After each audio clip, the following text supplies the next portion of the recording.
Gelapnya malam menyimpan rahasia yang tak pernah kau bayangkan.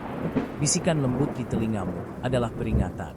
Di sini, di bisikan malam, kami membawa kisah yang akan membuat darahmu membeku dan jiwamu bergidik. Dengarkan baik-baik, tapi jangan biarkan rasa takut menguasaimu, karena malam ini, kau tidak sendiri. Kematian penjaga kamar jenazah.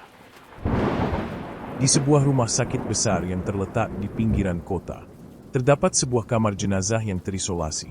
Setiap malam, penjaga kamar jenazah, Anton, bertugas untuk memastikan semua jenazah terawat dengan baik.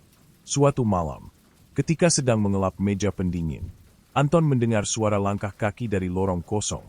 Ketika ia melihat, tidak ada siapa-siapa, ia mengabaikan kejadian itu. Tetapi perasaan aneh mulai menghinggapinya. Namun, malam itu berbeda. Saat Anton hendak menutup pintu kamar jenazah, ia mendengar suara bisikan halus dari dalam. "Tolong, bantu aku." Suara itu terdengar seperti berasal dari sebuah jenazah yang tergeletak di meja pendingin. Anton mencoba tenang, tetapi jantungnya berdegup kencang. Ia mendekat dengan ragu dan melihat wajah jenazah yang tampak seperti terpejam.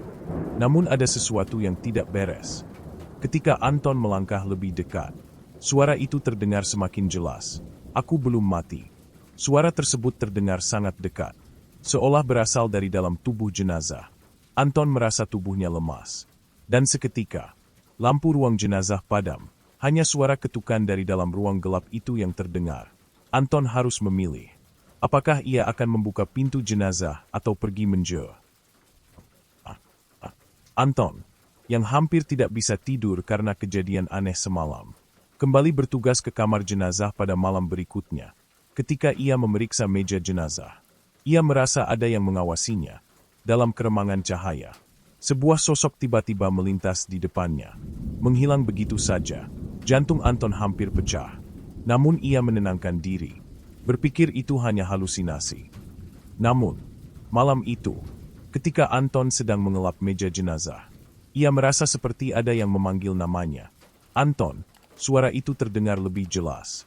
Berasal dari meja jenazah yang paling jauh. Ia mendekat dan mendapati sebuah jenazah pria dengan luka-luka parah di wajahnya. Tiba-tiba, mata pria itu terbuka lebar, menatap Anton dengan penuh kebencian. Anton mundur terjatuh, dan lampu ruangan kembali padam. Ia mendengar suara tertawa pelan dari sudut kamar. Anton panik dan berlari keluar ruangan. Namun pintu kamar jenazah terkunci sendiri. Seakan ada kekuatan tak terlihat yang menahannya. Sesaat kemudian, pintu itu terbuka perlahan, dan Anton melihat sosok tinggi dengan wajah pucat dan mata kosong. Sosok itu hanya berdiri di sana, menatapnya dengan tajam. Sebelum menghilang begitu saja, Anton merasa ada yang menginginkan hidupnya, dan ia tidak tahu bagaimana cara melarikan diri. Hari-hari berlalu, namun ketakutan Anton semakin bertambah. Setiap malam, ia merasa ada yang mengawasi dari ruang jenazah. Pada suatu malam yang gelap, Anton memutuskan untuk mencari tahu siapa yang mengganggunya. Ia memutuskan untuk membuka meja pendingin dan memeriksa satu persatu jenazah yang ada di sana. Saat membuka meja pertama, Anton terkejut melihat tubuh seorang wanita dengan tangan yang terangkat ke atas, seolah meminta pertolongan. Wajahnya sangat pucat, dan matanya terbuka lebar, menatap Anton dengan penuh kesedihan. Tiba-tiba, tubuhnya bergerak, membuat Anton mundur dengan cepat. "Tolong!" Suara wanita itu terdengar pelan, membuat Anton semakin ketakutan. Saat Anton hendak menutup kembali meja pendingin, tiba-tiba pintu kamar jenazah tertutup dengan keras, memisahkan Anton dari dunia luar. Lampu-lampu berkedip dan suara ketukan di seluruh ruangan semakin keras.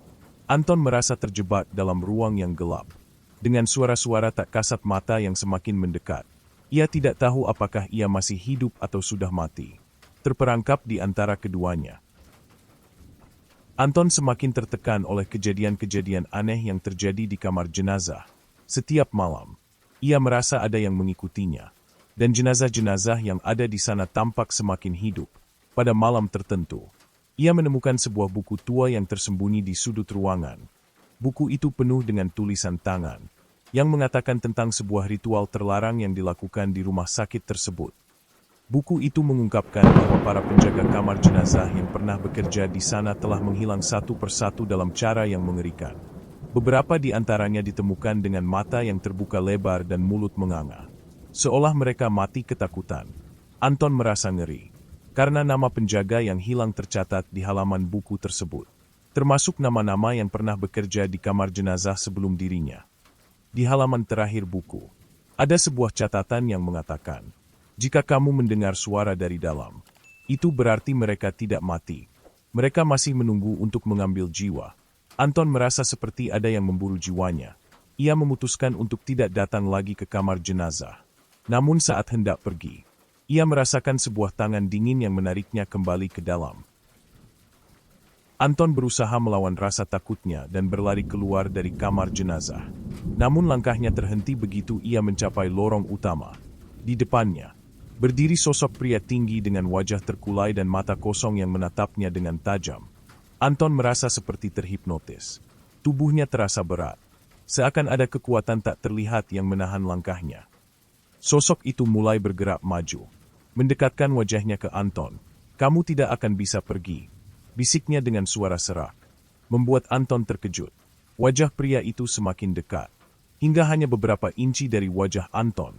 Dalam pandangannya, Anton melihat bayangan dirinya sendiri yang terbaring di meja jenazah, dikelilingi oleh sosok-sosok lain yang menatapnya dengan mata kosong. Tiba-tiba, tubuh Anton terjatuh ke tanah dan pandangannya menjadi kabur. Ketika ia membuka mata kembali, ia menemukan dirinya kembali di ruang jenazah. Semua lampu mati, dan suara-suara bisikan semakin keras. Anton merasa terperangkap dalam mimpi buruk yang tak berujung, dan ia mulai meragukan kenyataan di sekitarnya. Anton merasa tidak bisa lagi mengabaikan teror yang terus menghantuinya. Ia mencari tahu lebih dalam tentang rumah sakit ini dan sejarah kamar jenazah yang telah lama berdiri. Ia menemukan informasi tentang kejadian aneh yang pernah terjadi bertahun-tahun lalu, di mana sebuah eksperimen medis gagal dan menyebabkan beberapa pasien meninggal dalam kondisi mengerikan. Rumah sakit itu kemudian dikenal sebagai tempat yang penuh dengan roh penasaran. Setelah berbicara dengan beberapa orang tua yang pernah bekerja di rumah sakit itu, Anton menemukan cerita tentang seorang dokter yang terobsesi dengan eksperimen-eksperimen gelap. Dokter itu dipercaya telah menggunakan kamar jenazah untuk menghidupkan kembali beberapa tubuh. Tetapi eksperimennya berakhir tragis. Banyak yang percaya bahwa roh-roh korban eksperimen itu masih berkeliaran di kamar jenazah, mencari balas dendam. Anton semakin merasa bahwa ia tidak hanya terjebak dalam ruang fisik rumah sakit, tetapi juga dalam sebuah kutukan yang telah ada sejak lama. Ia bertekad untuk mengakhiri teror ini, meskipun ia tahu itu mungkin berarti pertaruhan dengan hidupnya. Pada malam berikutnya, saat Anton sedang memeriksa meja jenazah, ia merasakan sesuatu yang berbeda. Di sudut ruangan, sebuah lemari tua tiba-tiba terbuka dengan sendirinya, mengeluarkan suara berderit yang menakutkan. Anton mendekat, dan di dalam lemari itu ia menemukan sebuah kotak kayu kecil yang terkunci. Tangan Anton gemetar saat ia menyentuh kotak itu, seakan ada kekuatan yang menariknya. Setelah membuka kotak itu, Anton menemukan sebuah foto lama yang menunjukkan seorang dokter dan beberapa pasien yang tampaknya sedang berpose di sekitar meja operasi. Di belakang foto itu ada tulisan tangan yang berbunyi, "Percobaan kami berhasil. Mereka tidak akan mati." Anton merasa jantungnya berdegup kencang. Ia mengenali wajah dokter tersebut, yang ternyata adalah kepala rumah sakit yang sangat terkenal. Tiba-tiba, Anton mendengar suara dari belakangnya. Ketika ia berbalik, ia melihat sosok seorang wanita dengan mata kosong dan tubuh hancur. Mengulurkan tangannya. "Kamu tahu apa yang terjadi?" katanya dengan suara serak. "Sekarang, kamu adalah bagian dari eksperimen ini." Anton terkejut, dan seketika ia merasa tubuhnya seperti tertarik ke dalam kegelapan yang tak berujung. Anton terbangun dalam keadaan terperangkap di dalam sebuah ruang yang gelap dan pengap.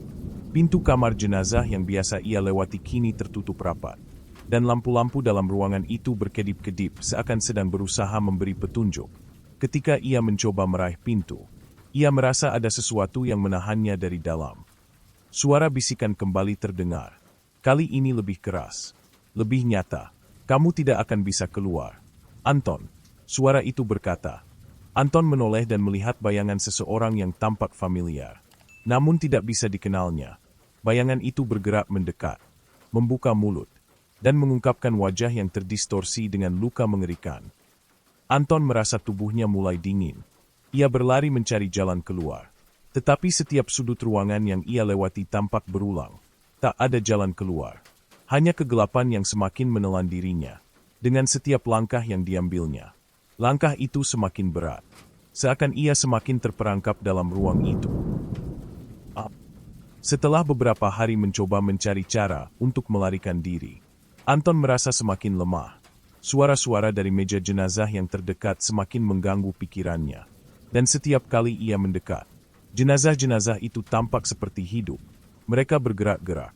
Meski tubuh mereka tergeletak tak bernyawa, Anton merasa seperti dikelilingi oleh ribuan mata kosong yang menatapnya.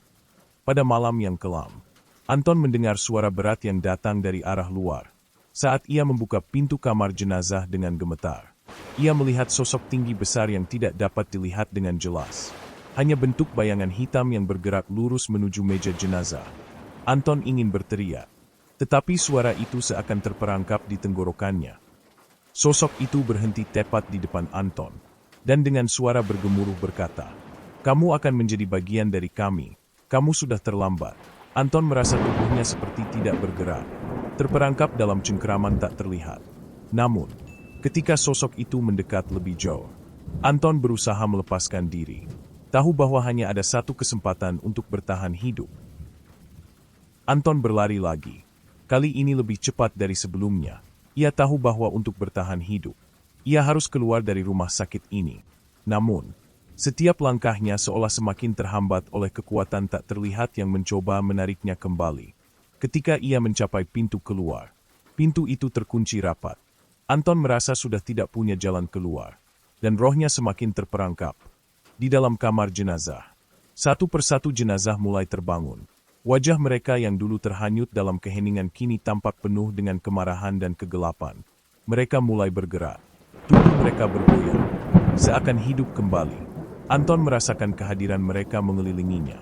Dan dalam ketakutan yang tak bisa digambarkan, ia mengetahui bahwa para penjaga sebelumnya telah jatuh dalam perangkap yang sama. Di sudut kamar jenazah, Anton menyadari bahwa ia tidak hanya berhadapan dengan roh-roh yang tersiksa, tetapi juga dengan kutukan yang tak akan berakhir. Sebuah suara terdengar lagi, lebih keras dan mengerikan. "Sekarang, kamu menjadi bagian dari kami. Kematian penjaga kamar jenazah adalah awal dari perjalananmu." Anton merasa tubuhnya seperti terperangkap dalam lingkaran waktu yang tak terputus. Setiap kali ia mencoba membuka pintu kamar jenazah, ia selalu kembali ke titik yang sama. Langkahnya selalu berujung pada pintu yang terkunci. Suara-suara bisikan yang semakin memekakkan telinga, dan bayangan-bayangan menakutkan yang terus mengelilinginya. Ia merasa seperti ada sesuatu yang mengatur setiap gerakannya, memerangkapnya dalam sebuah siklus yang tidak akan pernah berakhir. Di ruang yang semakin sempit itu, Anton melihat sosok-sosok yang telah meninggal sebelumnya. Wajah mereka yang hancur, mata mereka yang kosong, seolah menjadi saksi bisu dari kegelapan yang mengelilingi kamar jenazah. Sosok-sosok itu bergerak mendekat, mengulurkan tangan mereka, seolah meminta Anton untuk bergabung dengan mereka dalam kehampaan ini. Tiba-tiba, Anton merasakan perubahan aneh. Waktu seakan berhenti sejenak, dan ia melihat sebuah sosok bayangan berkilau yang muncul di hadapannya. "Kamu telah jatuh dalam perangkap." Suara itu bergema dalam pikirannya.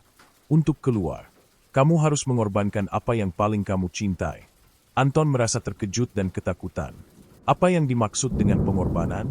Apakah ia harus mengorbankan dirinya sendiri? Atau ada sesuatu yang lebih mengerikan? Anton mulai merasakan bahwa dunia di sekitarnya semakin kabur. Setiap kali ia berusaha melarikan diri, ia menemukan dirinya kembali di kamar jenazah. Wajah-wajah para jenazah yang dulu tampak diam kini tampak lebih hidup.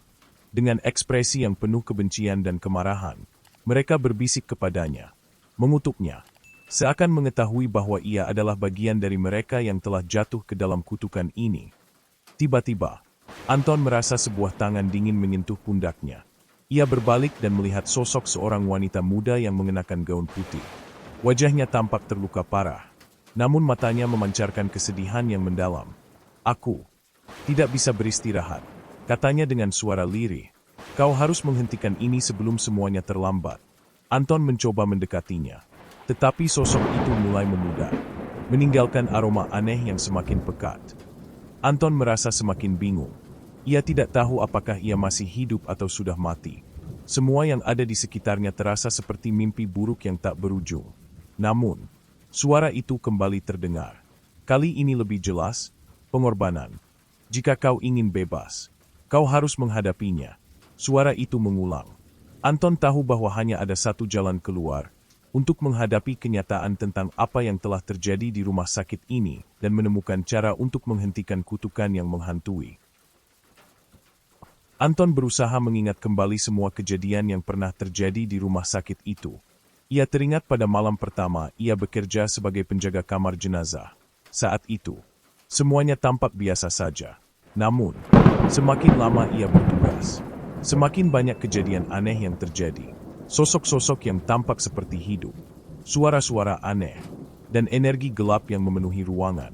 Anton merasa seperti ada yang mengawasi setiap gerakannya. Suatu malam, Anton memutuskan untuk menggali lebih dalam tentang riwayat rumah sakit itu. Ia menemukan arsip lama yang berisi catatan tentang percobaan medis yang dilakukan oleh kepala rumah sakit, seorang dokter bernama Dr. Adrian. Dalam catatan itu, dijelaskan bahwa Dr. Adrian melakukan eksperimen gelap untuk menghidupkan kembali tubuh yang sudah mati, dengan tujuan untuk menemukan cara memperpanjang kehidupan. Namun, eksperimennya justru menciptakan makhluk-makhluk terkutuk yang terjebak antara kehidupan dan kematian. Anton merasa bahwa ia telah menjadi bagian dari eksperimen itu. Roh-roh yang ada di kamar jenazah adalah korban dari percobaan yang gagal, dan mereka tidak akan berhenti sampai mereka mendapatkan balas dendam. Anton tahu bahwa untuk menghentikan kutukan ini, ia harus mengungkap kebenaran tentang Dr. Adrian dan menghancurkan kekuatan yang mengendalikan kamar jenazah. Anton memutuskan untuk mencari tahu lebih lanjut tentang Dr. Adrian dan eksperimennya. Ia mengunjungi ruang arsip rumah sakit dan menemukan sebuah jurnal yang ditulis oleh Dr. Adrian sendiri. Dalam jurnal itu, Dr. Adrian mengungkapkan bahwa ia telah melakukan percobaan yang melibatkan roh dan tubuh yang mati, berusaha untuk menciptakan kehidupan abadi. Namun, ia tidak memperhitungkan dampak mengerikan yang akan ditimbulkan. Roh-roh yang terperangkap dan menjadi terkutuk tidak dapat beristirahat dengan tenang. Dr. Adrian mengungkapkan bahwa ia berhasil menghidupkan kembali beberapa tubuh, tetapi mereka tidak kembali sepenuhnya menjadi manusia. Mereka menjadi makhluk yang haus akan jiwa, menginginkan balas dendam pada mereka yang bertanggung jawab atas kematian mereka. Percobaan itu tidak hanya gagal, tetapi menciptakan kutukan yang berlanjut hingga sekarang. Anton merasakan ketakutan yang semakin dalam. Ia menyadari bahwa ia tidak hanya terperangkap di dalam rumah sakit ini, tetapi juga terikat dalam kutukan yang diciptakan oleh Dr. Adrian untuk menghentikan semuanya. Anton tahu bahwa ia harus menghadapi Dr. Adrian, yang mungkin masih hidup di suatu tempat di rumah sakit ini, atau mungkin juga sudah menjadi bagian dari kutukan itu sendiri. Anton akhirnya menemukan ruang tersembunyi di bawah rumah sakit, yang dulunya merupakan laboratorium tempat Dr. Adrian melakukan percobaannya. Begitu ia memasuki ruang itu, udara terasa semakin berat, dan ia mendengar suara berbisik dari dinding yang tampak mengerikan. Di tengah ruangan, sebuah meja besar terletak di tengah, dengan tubuh-tubuh yang tampak tak bernyawa, terikat pada mesin-mesin aneh yang digunakan untuk eksperimen. Di sudut ruangan, Anton melihat sosok Dr. Adrian yang tampak lebih tua dan cacat. Tubuhnya terbaring lemah, wajahnya yang penuh keriput dan matanya yang kosong menatap Anton dengan kebencian yang mendalam. "Kau sudah terlambat," katanya dengan suara parau. "Kematian penjaga kamar jenazah adalah bagian dari eksperimen terakhirku." Anton merasa darahnya membeku. Dr. Adrian mengungkapkan bahwa eksperimen terakhir ini adalah cara untuk menyelesaikan kutukan yang telah ada selama bertahun-tahun. Jika Anton ingin menghentikan semuanya, ia harus memilih untuk membebaskan roh-roh yang terperangkap atau mengorbankan dirinya untuk mengakhiri siklus terkutuk ini selamanya. Anton berdiri di depan Dr. Adrian yang terbaring lemah. Perasaan bingung dan takut bercampur aduk. Dokter. Adrian menatapnya dengan mata yang seolah mengerti kekhawatiran Anton. Kau tidak punya pilihan, kata dokter. Adrian. Suaranya seperti mengundang kegelapan yang mendalam. Jika kau ingin menghentikan kutukan ini, kau harus mengorbankan dirimu. Itu satu-satunya cara untuk melepaskan roh-roh ini. Anton merasa jantungnya berdegup kencang. Tangan-tangannya gemetar. Dan keringat dingin membasahi wajahnya. Setiap kata dokter, Adrian seolah menekan otaknya. Membuatnya semakin ragu. Ia tahu bahwa jika ia memilih untuk mengorbankan diri, itu berarti akhir dari perjalanan panjangnya. Dan mungkin juga akhir dari kutukan yang sudah menghantui rumah sakit itu selama bertahun-tahun. Namun, pengorbanannya mungkin tidak hanya untuk dirinya sendiri, tetapi juga untuk roh-roh yang terperangkap. Anton memandang tubuh-tubuh terikat yang ada di meja eksperimen dan merasakan kesedihan yang mendalam. Ia menyadari bahwa bukan hanya dirinya yang terperangkap, tetapi juga mereka yang telah mati, namun terjebak dalam keadaan yang mengerikan. Aku tidak bisa, gumam Anton pada dirinya sendiri. Tapi, aku harus melakukannya. Dengan tekad yang mulai menguat, Anton melangkah maju, siap menghadapi takdirnya. Saat Anton mendekat, tubuh dokter Adrian mulai bergetar. Tidak ada jalan mundur sekarang. Suara dokter Adrian terdengar seperti bisikan dari dunia lain. Jika kau memilih untuk mengorbankan dirimu, kau akan terikat selamanya dengan tempat ini. Menjadi penjaga yang baru. Anton merasa ada sesuatu yang menariknya menuju meja eksperimen. Sebuah kekuatan yang tak tampak namun mengikatnya. Sosok-sosok yang terperangkap mulai bergerak, mendekatkan diri pada Anton. Wajah mereka yang hancur memancarkan rasa sakit dan kebencian. Kami tidak akan pernah bebas. Salah satu sosok itu berkata dengan suara serak. Kami akan menjadi bagian darimu. Anton bisa merasakan roh-roh ini mengalir ke tubuhnya, seolah mencoba mengambil alih dirinya. Namun, dalam saat-saat terakhir itu, Anton teringat perkataan wanita muda yang ditemuinya sebelumnya di kamar jenazah. Kau harus menghentikan ini sebelum semuanya terlambat. Anton mengingatkan dirinya bahwa ada satu jalan keluar yang lebih gelap, menghancurkan sumber kekuatan ini. Bukan hanya mengorbankan diri. Dengan keberanian yang baru, Anton berbalik dan memutuskan untuk menghancurkan eksperimen yang sudah lama berlangsung. Anton melangkah mundur, melawan dorongan yang ingin membawanya ke meja eksperimen. Di sekelilingnya, roh-roh terus berbisik. Semakin keras, semakin jelas. Suara-suara itu seperti jeritan yang keluar dari kedalaman neraka. Anton meraih sebuah alat di meja dokter Adrian dan mulai menghancurkan perangkat-perangkat aneh yang digunakan dalam eksperimen gelap itu. Saat alat itu pecah, sebuah cahaya merah menyala terang, mengelilingi ruangan dan membuat semuanya bergetar hebat. Apa yang kau lakukan? Teriak dokter Adrian dengan marah. Namun Anton tidak memperdulikannya. Ia tahu bahwa untuk menghentikan kutukan ini, ia harus menghancurkan semua yang terkait dengan eksperimen itu. Bahkan jika itu berarti mengorbankan dirinya. Cahaya itu semakin mendalam, menciptakan aura yang tak terbayangkan. Anton merasakan tubuhnya seakan ditarik oleh kekuatan yang luar biasa. Seluruh ruangan bergetar hebat. Dan akhirnya, seiring dengan suara yang mengerikan, semuanya tiba-tiba hening. Ketika Anton membuka matanya, ia mendapati dirinya berdiri sendirian di tengah ruangan yang sekarang kosong. Semua roh yang terperangkap seakan menghilang. Dan rumah sakit itu kembali sunyi. Meski ada perasaan aneh yang masih mengganggunya. Anton mengira bahwa kutukan telah berakhir. Rumah sakit itu tampak tenang. Seolah semua kegilaan itu hanyalah mimpi buruk. Namun, ketika ia berbalik untuk meninggalkan ruang bawah tanah itu, ia merasakan sebuah tekanan berat yang menyelimuti tubuhnya. Suara langkah-langkah berat terdengar di belakangnya. Dan ketika ia menoleh, ia melihat sosok dokter Adrian berdiri di sana, tersenyum dengan wajah yang terdistorsi. Selamat datang di dunia yang baru, kata dokter Adrian dengan suara yang sangat berbeda. Seperti terlahir kembali dari kegelapan. Anton menyadari bahwa meskipun ia telah menghancurkan alat eksperimen, dirinya tetap terperangkap dalam kutukan yang diciptakan oleh rumah sakit ini. Dokter Adrian telah menjadi bagian dari entitas yang lebih besar. Dan kini ia adalah penjaga yang baru, yang seharusnya menggantikan Anton. Anton merasa tubuhnya semakin lemah. Seolah jiwanya ditarik ke dalam tubuh dokter Adrian. Ia tahu bahwa meskipun ia telah mencoba mengakhiri kutukan, kenyataannya lebih rumit. Kini, Anton harus menjalani takdir yang sama seperti para penjaga sebelumnya, terperangkap dalam waktu dan ruang. Selamanya menjadi bagian dari kamar jenazah yang tak pernah berakhir. Anton terbangun di sebuah ruangan gelap yang familiar.